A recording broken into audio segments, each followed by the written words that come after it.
Hello, Ivy Podcast listeners. Thank you guys so much, as always, for tuning into today's Ivy Podcast episode. I am your host, Angela Alberti. Very excited to sit down with Peter Tannenbaum today. We're going to be going through a lot of things specific to talent acquisition, this wonderful world of recruiting that we are a part in. So if you're involved in that talent ecosystem, this is certainly an episode that I hope you guys can tune into. He brings a wealth of knowledge within the recruiting and staffing space and has been in the game, as the cool kids say, for quite some time. So we are honored to sit down with Peter this afternoon, this morning, wherever you are listening from in your unique part of the world. Before we get started, I'd like to give a quick reminder to our audience. Give us a rating on the App Store, give us some stars, give us some feedback. Let us know truly what you think about the Ivy Podcast and the episodes that you guys are listening and tuning into. It helps us get in front of more listeners, and we really take that feedback seriously as we are growing the Ivy Podcast channel. So without further ado, I would love to introduce Peter. Peter, tell us a little bit about yourself. First off, I really want to thank you, Angela, for taking the time. Big fan of the Ivy Podcast. I listen to a lot of episodes. I really find them across the board. I mean, the content really is really strong, and I appreciate. And I'm a little bit humbled to actually be appearing and be a guest on the podcast. So, Peter Tanenbaum from Ramax Search. Ramax Search is a boutique executive search firm located in Midtown Manhattan. Although our practice is really national at this point. I myself have been in the staffing industry for a little over 30 years at this point, really kind of cover a whole slew of different areas. Primarily, about 2/3 of what we do is really financial services focused, commercial banks, investment banks, hedge funds, private equity, venture capital, asset managers, insurance, real estate. About 1/3 is a little bit more general type stuff. In terms of the roles that we specialize in, again, about 2/3 to 3/4 is really more, financial support focused, accounting, finance, operations, trade support, and up and down the vertical. So CFO, COO, general counsels, legal, risk, compliance.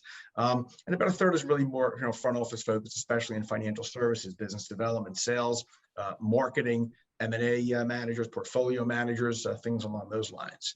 And again, up and down the entire vertical. So from the most senior to, the mid-director level type stuff, primarily. That's a pretty interesting, scope of work that you guys have done. You've been this entrepreneur now for 30 years within the recruiting space, servicing one of the largest financial sectors in the world, speaking, within the New York City and Manhattan regions that you guys service in. But I know that y'all are national. You guys service clients everywhere now. So I'm sure that that's only a testament to how you've seen the world of recruiting evolve. Tell us a little bit about that, your take on where you started, which I want to say, as before we recorded, it was in 1991, and how that talent and recruiting space has evolved into what it is now. Yeah, so it's a great question, and there are so many changes. I think to look at it though in a big picture, the recruiting world has changed, but only because the business world has changed so much, right, in terms of how we work, the way we want to work, how we see ourselves kind of fitting into the bigger picture. And our role as middlemen really is kind of, how to consult along that process to ensure that our clients are hiring not only the best talent, but the best fit talent, and that our candidates are taking jobs that are the best fit for them. And I'll kind of expand on that maybe now or even a little bit later.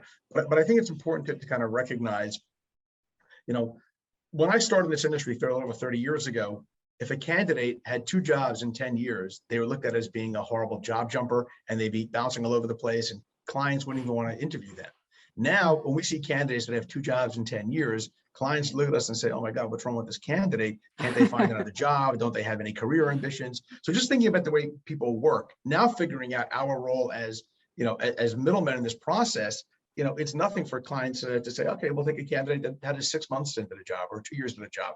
Now, obviously, we don't want to see candidates leaving every 6 months or 2 years, but it's a lot more explainable. And I think, so the first thing that's changed is the amount of jobs that people just take, number one. Number two, I think, over 30 years, we've really seen the difference where people used to go to work to earn a paycheck.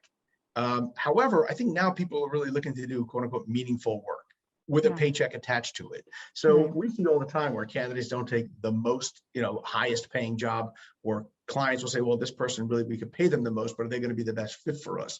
And our job as middlemen, as part of that consultative process, is to really kind of help those two worlds kind of come together. So I think, the second part is really figuring out fit and how do we consult, towards that.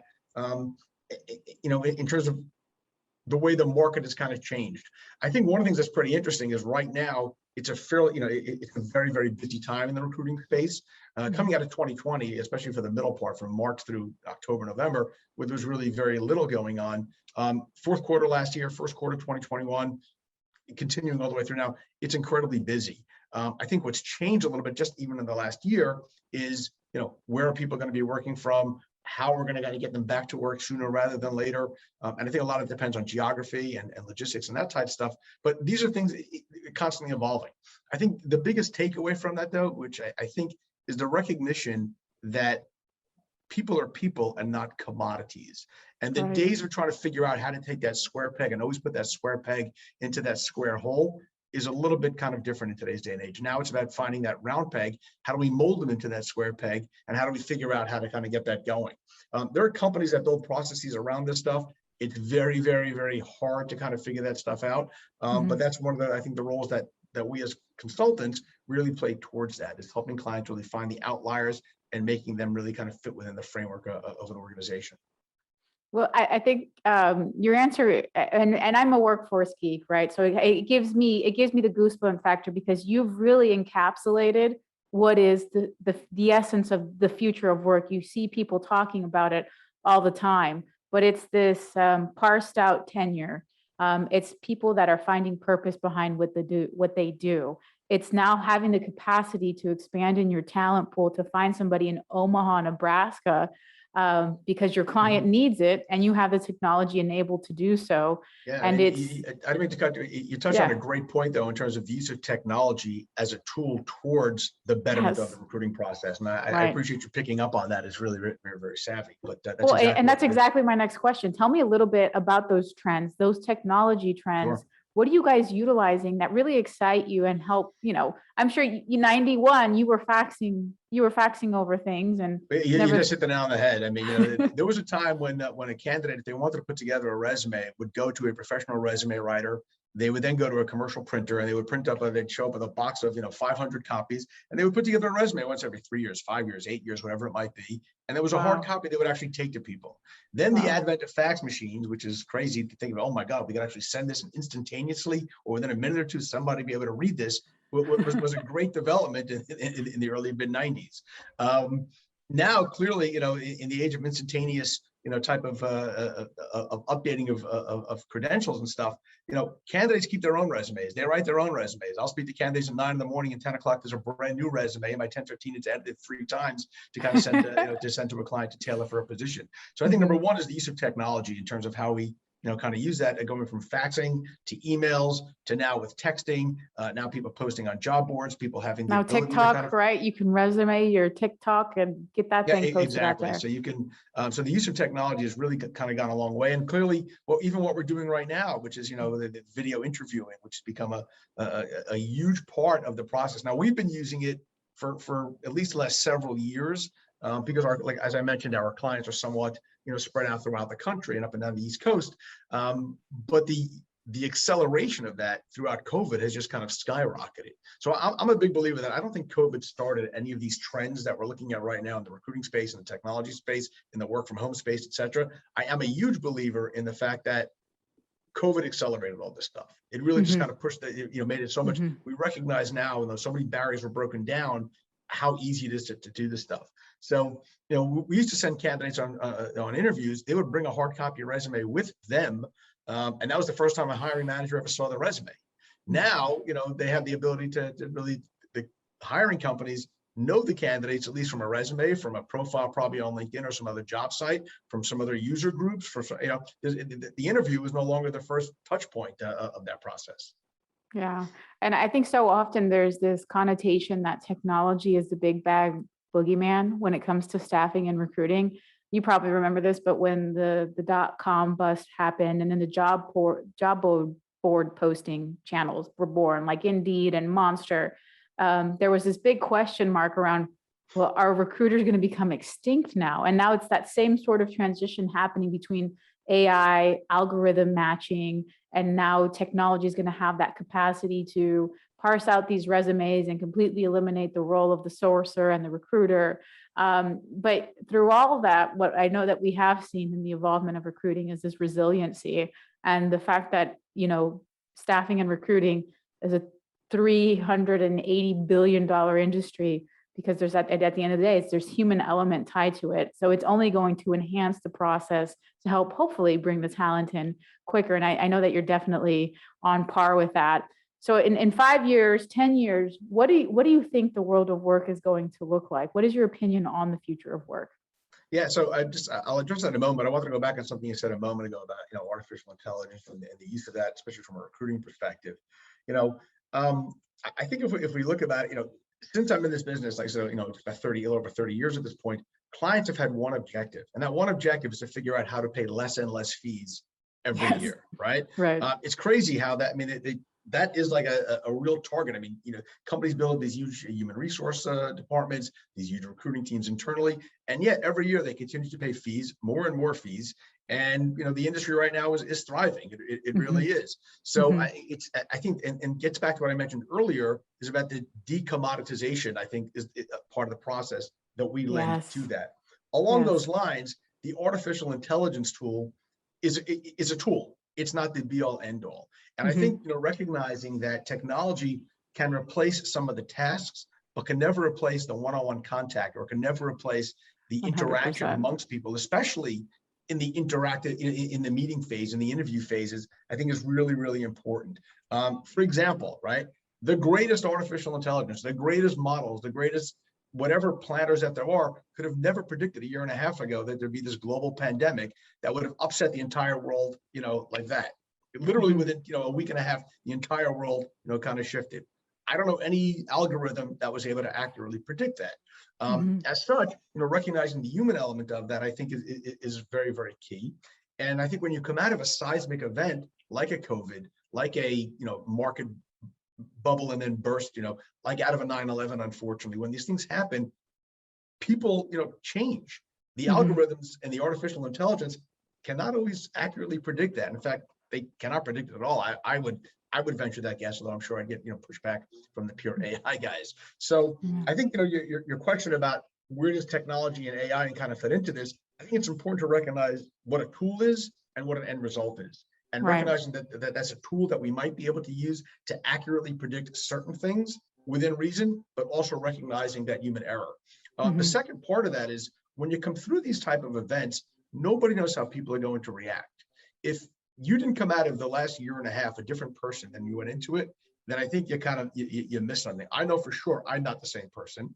I know when I speak to candidates, they're not looking at themselves and their career in the same framework, especially because so many of us have lost loved ones and friends and and people that we work with and colleagues. So recognizing how we kind of interact with one another and what we're looking for moving forward, very, very difficult to predict through an algorithm or through an AI kind of trend. The question that you, I guess, asked about, what is work going to look like, and how does recruiting kind of fit into that? I think there's a little bit of an unknown. I think, I deal with companies all sizes, also from startups to the biggest names in the financial services industry across, from every hedge fund and PE fund and the largest global banks. I think everyone's still trying to figure a little bit of this out.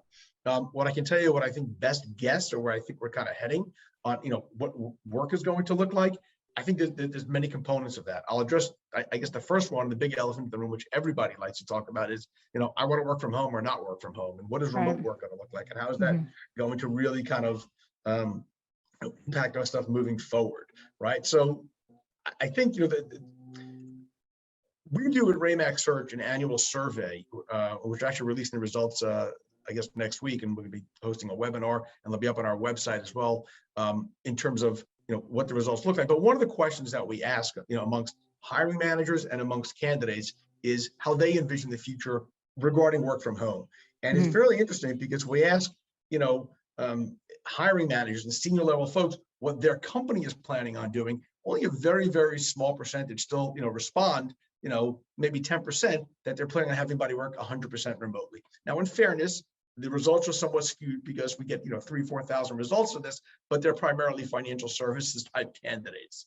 And again, probably about a third. You look at where they say, hey, we're going to go back. We want to bring everybody back to the office 100% full time. And it's that middle band where we get a little bit of discrepancy. So if we ask candidates that exact same question, almost a third would say they'd rather work from home 100%. And these are the same people responding. It's not like we're distinguishing, and in terms of within the financial services world, and maybe only about 20-25% envision they would like to go back on a full-time basis to the office. So again, that middle band, that middle 50 to 70%, is really where the flux is, and I think that's what everyone's really trying to figure out right now.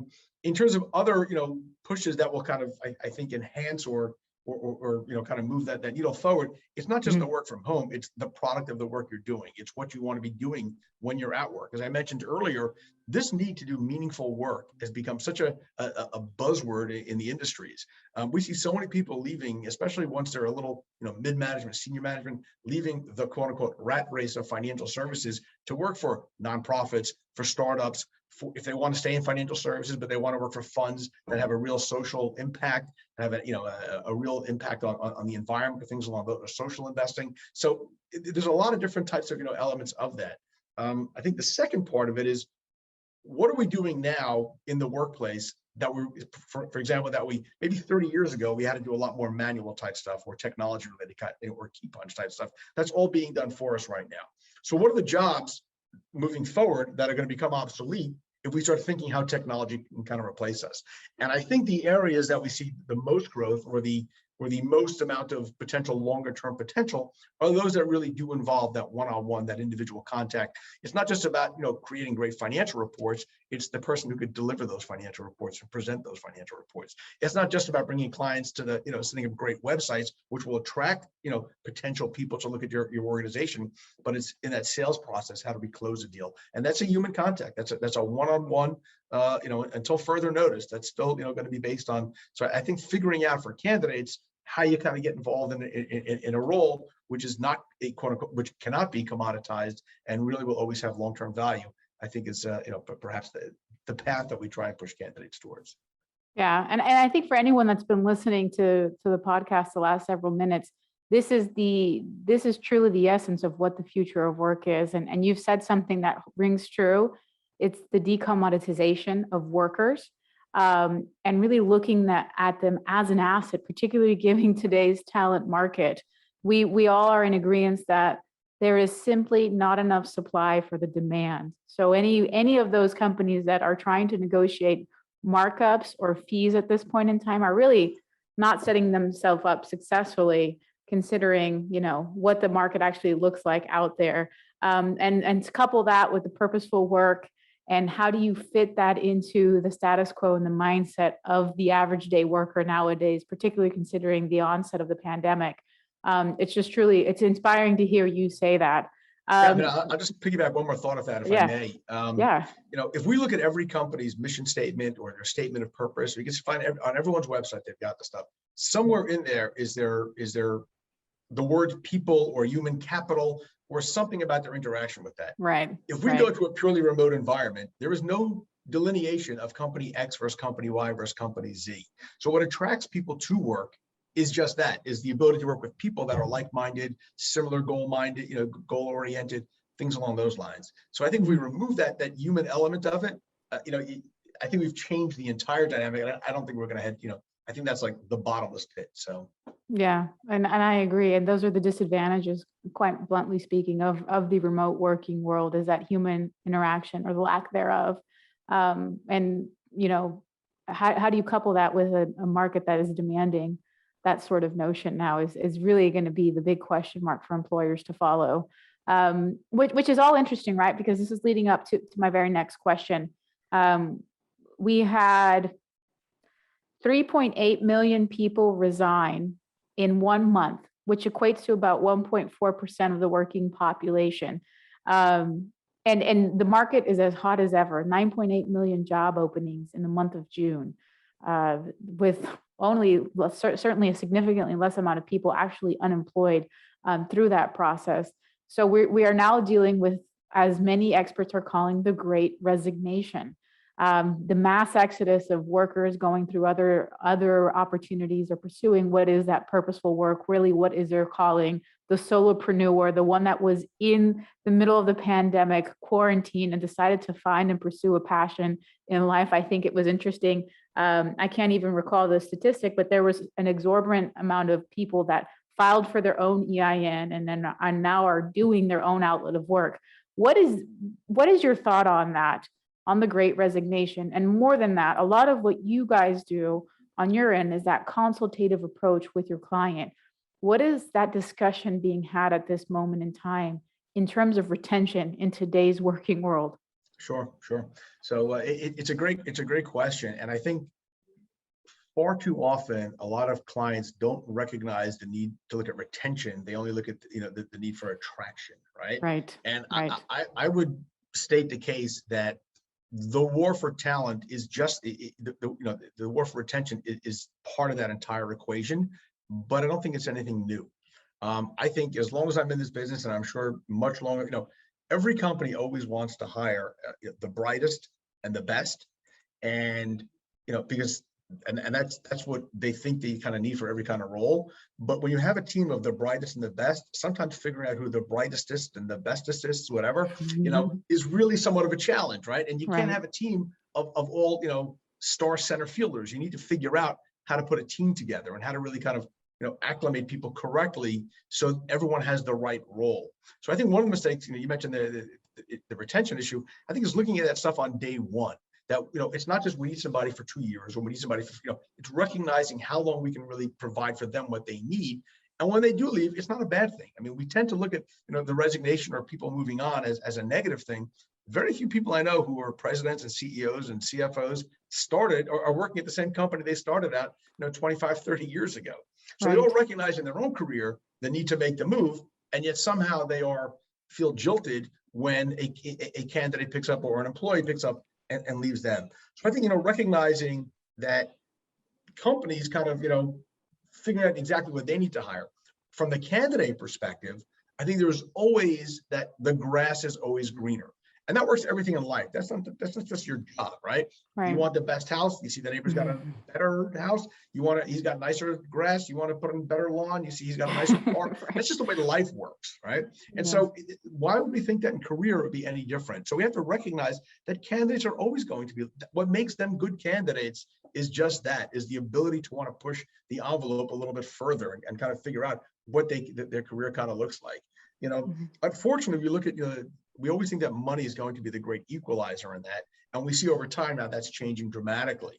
I always joke, and I'm making this probably for 30 years, I've been making this joke. My entire business exists on the following 6 words. And that's, I have a friend who makes, because everybody's looking what that other friend is making, what that other friend is earning, without recognizing what they're kind of putting into that perhaps. But everybody thinks they're smarter, better, brighter, faster, more talented than the guy next to them, and they should be earning at that same level. So I think the first part of retention is really recognizing what it is really job one. I think the second part of that, I think, is understanding what turnover really means. Is it always bad? By rule, companies like to fire and not be fired, but many industries, many organizations figure out the exit policy as part of the entry policy. So for example, if we look at the largest investment banks, they'll hire every year 150, 250, whatever it might be, analyst level people, recognizing that maybe one of them will be around in 10 years. And they build their process along the way. Accounting firms, the same thing. They'll hire 200 people at the junior level. Maybe one makes it to partner, maybe two, tough. Law firms. So industries that kind of recognize that. And from a candidate perspective, it's okay, because that the candidates are going there to achieve something as well, to get a certain amount of experience, a certain amount of cachet, a pedigree on their resume. And so recognizing that symbiotic relationship, I think, is really, kind of a key point of that. I think the second part of that is really kind of recognizing the true role that companies and work plays in people's life. Unfortunately, and fortunately perhaps for some, like myself, work kind of becomes to define you, right? Within 2 or 3 minutes of meeting somebody, a stranger anywhere, the question becomes, hey, what's your name? Where do you live? What do you do? Right? And so we look at that as a defining factor for us. And so maybe kind of getting away from that kind of mindset a little bit. So, I think probably helps the kind of process, and recognizing that people's needs change over time. What I was looking for as a 30-year-old is not what I'm looking for as a 50-year-old or whatever. And I think, recognizing that is really kind of the key. Having said all of that, I think the retention kind of piece of it, and again, I'll revert back to the Ramax survey. So, and I don't have it in front of me right now, but we typically ask questions about what motivates people around work, right? And if it's really about, career growth or financial compensation or better company. And we see over time, and I think it depends a little bit maybe in terms of seniority, what they're kind of doing, how those things really will change. So for example, maybe a third or fourth year, you're really just looking to learn as much as possible. By the time you hit your 10th year, perhaps you're looking to really maximize your compensation. By the time you're in your 25th year, perhaps it's more about work-life balance and time off and geography and things along those lines. I think another part of it, and again, it's another question that we ask, is what are we doing for employees that work for us? Are we making them feel mentored, challenged, involved, appreciated, empowered, trusted? These are all buzzwords that really, I think, help to understand, what's in the mindset of somebody. So there's no one answer fits all. It's not a blanket statement. I think every company has to recognize who they are. The last part of it, and again, from a middleman perspective, I can share this, is every job is not an A+. Every company is not an A+, but every candidate is not an A+. The recognition of who you really are by looking in the mirror as an organization goes a long way towards hiring the right types of individuals. So if you're a C+ company, you're always trying to attract A+ talent, well, clearly every 2 years they're going to be leaving you because they're just not going to fit in long term. You've got to find people that have the same needs and wants and desires and goals and all that fun kind of stuff. So the people that match the ethos, right? I think that's fantastic. I love how your approach to this is more of a tactical strategy in the self-analyzation of truly what is going to be defined as successful retention, considering the ethos of the company, the rating of that company, the rating and the overlook in the market right now, the fact that workers value skill sets. It's funny, and even more so with the generational impact of millennials and Gen Zers. There's certain surveys that have come out that say that they value an increased skill set over health insurance, right? So it's completely different shift, and analyzing all of those areas and truly defining this amount of time is what is considered retention, successful retention for our company.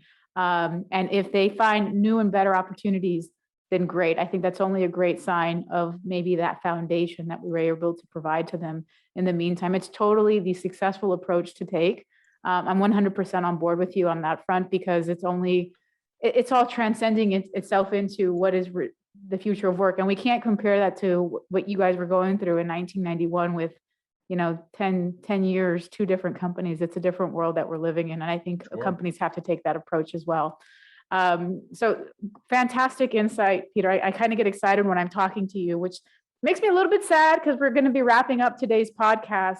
I always like to ask this question. I think it's a wonderful question for our audience to know, but it's an easy one. So no worries. What is your content diet? What are you reading? What are you analyzing, and what's hitting your inbox every day to stay up to date?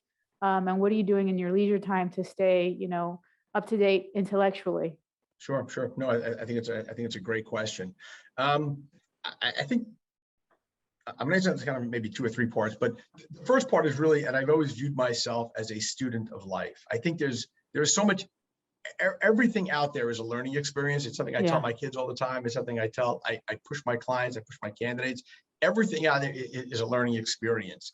And that doesn't, so when you look at it, I think life through that lens, I talk to as many people as I can. I interact with as many people as I can.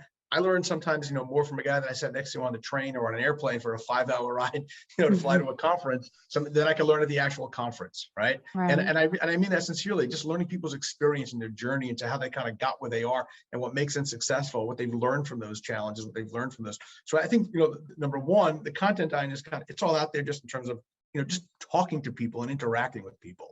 And absorbing and internalizing that interaction, right? Yeah, I think the second part is maybe a little more formalized. And I mean, I'm a high energy, never sleep kind of person. So I listen to a ton of podcasts. I try not to limit it to any particular genre. So I listen to, except for politics. I don't really listen to a lot of that Yeah. stuff, but I will listen to a ton of business podcasts, sports podcasts, entertainment related podcasts, history podcasts. Anything I can kind of get my hands on that I'm, that if I have a half hour to go for a walk or in the car or whatever, I always want to have some kind of content flowing in there. And I think the third part, which is something that's really become, I think, a little bit newer over the course of the last, year and a half, since we've all gone to work from home and the ability to interact at conferences and events and, and networking type of things has really, dropped to a minimal. A lot of companies, my firm Ramax as well, has really gone the webinar route, right? We've done a lot of, so I've participated in, and I've also hosted a bunch of webinar, related kind of activities.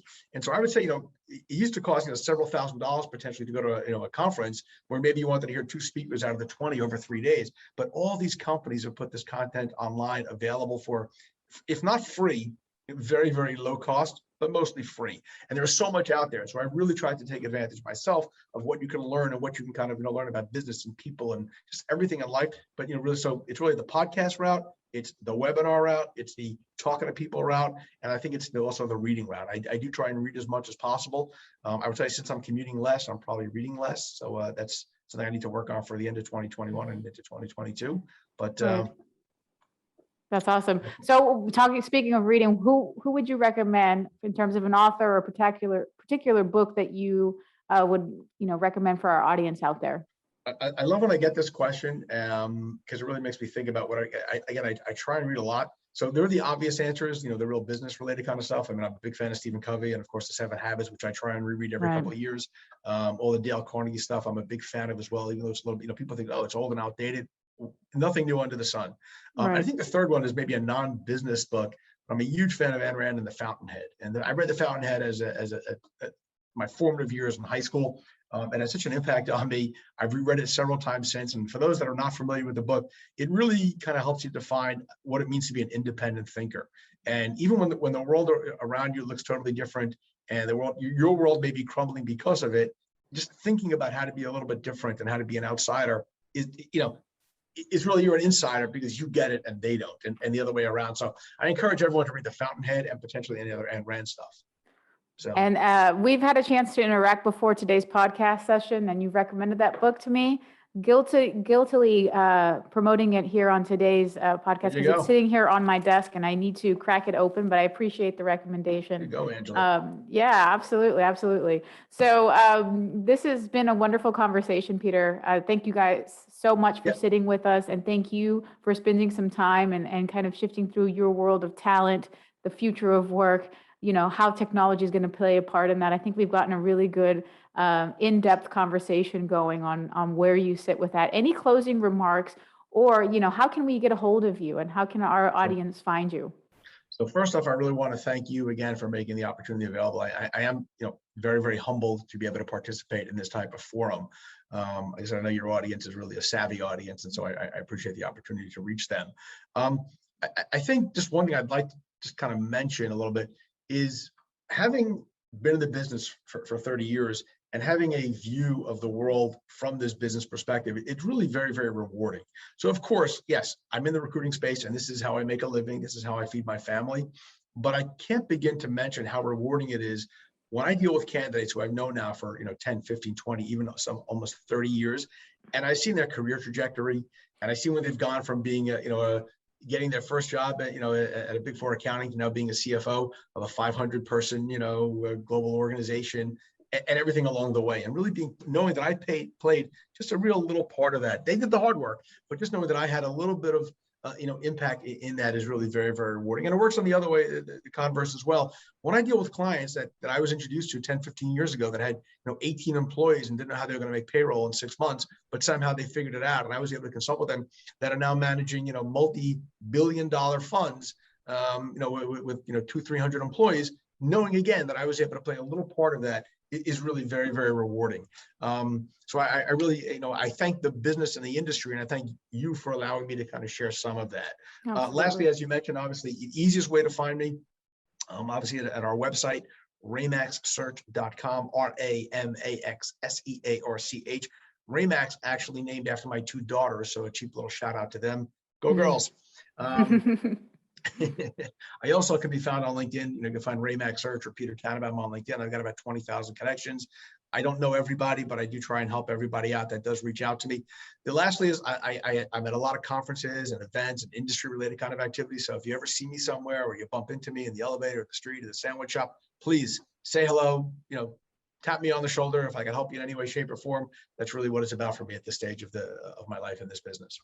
Oh, that's fantastic. I love how you gave the insert of the purposeful work that you find behind recruiting and lending that self to many of the candidates that you've been able to help and clients along the way. So you guys follow Peter. He posts some great stuff on LinkedIn. I am part of his network, part of one of those 20,000.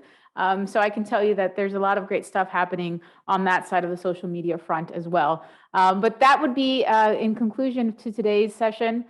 Thank you guys for listening. Thank you again for Peter for tuning in and sitting with us today. And we will catch you guys on the next Ivy Podcast episode. Thanks, everyone. Thanks.